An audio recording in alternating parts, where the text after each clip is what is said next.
is Kieran. So if you want to hand him your book. I don't have one, but that's okay. They'll do a fine job anyway.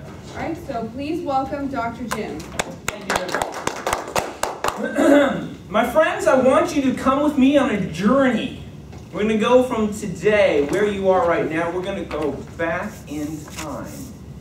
So take off all those fancy clothes that you're wearing and put on harsh, uncomfortable clothes, because we're going to go back 200 years.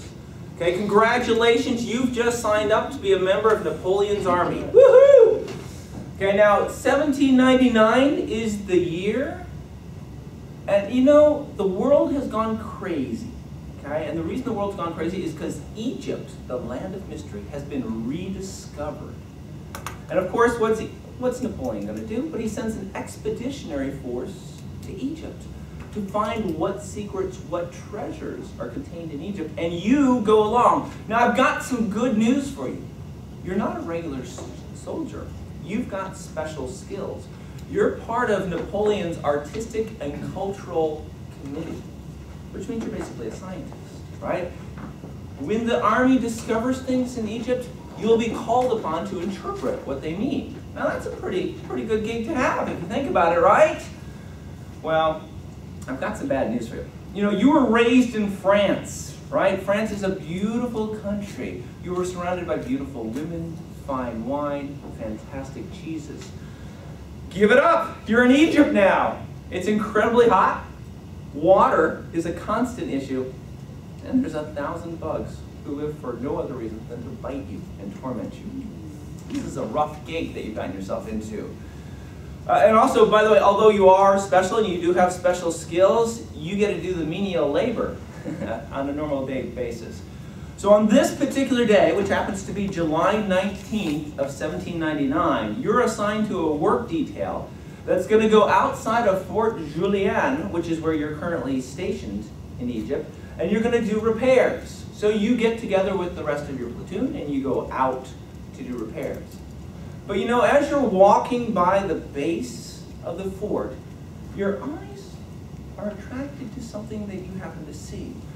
Built into the side of the fort is a huge rock. Now this rock is probably about 43 inches wide, it's probably about 10 inches thick, and it's probably about 5 feet tall. Total weight is somewhere in the neighborhood of about 1,600 pounds. But that's not what captures your attention.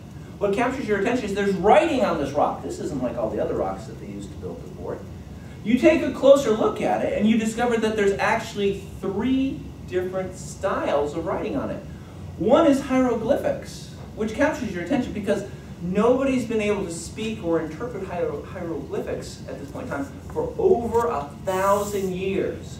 It's a mysterious language that they find throughout Egypt, but nobody knows what it says. The other one is a form of Egyptian longhand called demonic, which nobody also reads. But the third language on the stone is Greek. And you speak and read Greek. You take a closer look at it, and you realize that it's a fairly boring administrative memo, indicating that there's a new child pharaoh who will be ruling the country, and that your town is obligated to pay a tribute to him. What you realize instantly is that this boring message is replicated in 3 different languages on the same stone. What you've just found is what will be known as the Rosetta Stone. You found the key to understanding Egyptian hieroglyphics. And in just a few years, all of the mysteries of Egypt become uncovered, unlocked, open to the world. Pretty fantastic, right? All right, come back to the present. Congratulations, you work in the IT department. Guess what? You're like the ancient Egyptians. You've got a communication problem. The rest of the company's got no idea what you're talking about. Interesting point. As long as I've worked in IT, we've all been aware of this problem. But here's the interesting point. We always sit around and say, well, gosh, they've got to change. And we do all sorts of, we have brown bag lunches, we have seminars, we do all sorts of stuff like that. How's that going? Is the rest of the company changing? Are they understanding what you're saying? Are they communicating better with the IT department? No, they aren't really. Do you know why? It's a simple headcount issue. Take a look at how many people are in IT.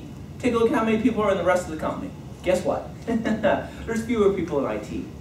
It's not a matter of having the rest of the company change so they can communicate with IT? It's a matter of having IT change so you can communicate with the rest of the company. IT has one reason for being. It's to execute the department's strategy. Quick question. What is the IT department's strategy for 2012?